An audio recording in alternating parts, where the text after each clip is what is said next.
जय जय दाता आनंद साईं, जय जय दाता आनंद साईं।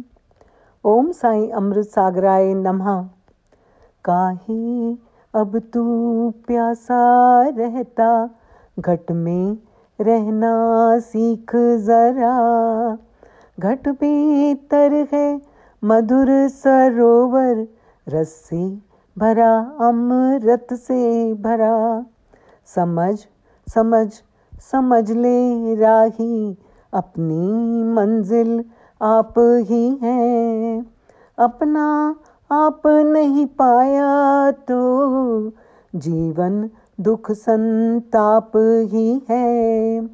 छोड़ दे अब पढ़ने सुनने को, अपने आप तक पहुँच सही। साईं दया से तब तो जाने, क्या पढ़ने की बात रही। अपने आप सूरज के ऊपर देह मन बुद्धि बादल है। घट के सूरज की झलके तो देखन के ही काबिल है। तीन अवस्था को तू स्वयं निश दिन अनुभव में लाता।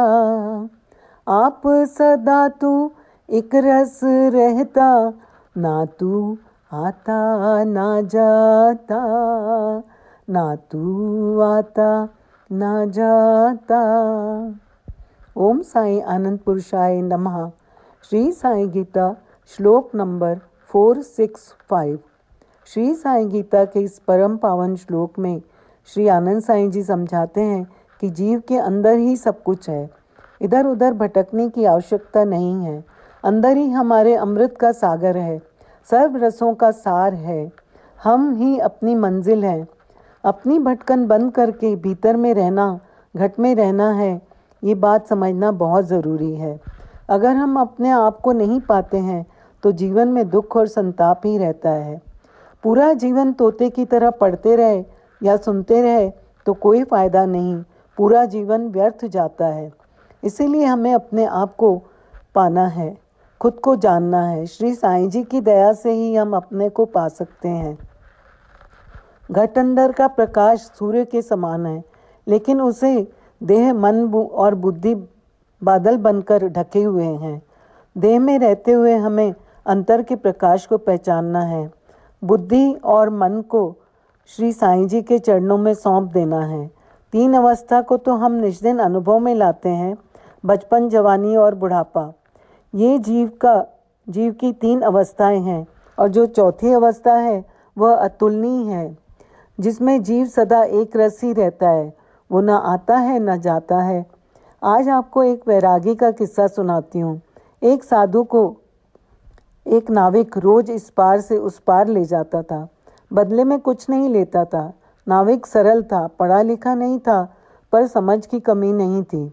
साधु रास्ते में ज्ञान की बातें कहते, कभी भगवान की सर्वव्यापकता बताते, कभी अर्थ सहित भगवत गीता के श्लोक सुनाते। नाविक बड़े ध्यान से सब सुनता था, साधु बाबा की बात हृदय में बैठा लेता। एक दिन साधु नाविक को अपनी कुटिया में ले गए और बोले, वत्स, मैं पहले व्यापारी था, धन तो कमाया था, लेकिन अपने परिवार को आपदा से नहीं बचा पाया। अब ये धन मेरे किसी काम का नहीं है, ये तुम ले लो, तुम्हारा जीवन संवर जाएगा। नाविक ने कहा, नहीं बाबा जी, मैं ये धन नहीं ले सकता। मुफ्त का धन घर जाते ही सबका आचरण बिगाड़ देगा, कोई मेहनत नहीं करेगा, आलसी जीवन लोभ, लालच और पाप बढ़ाएगा।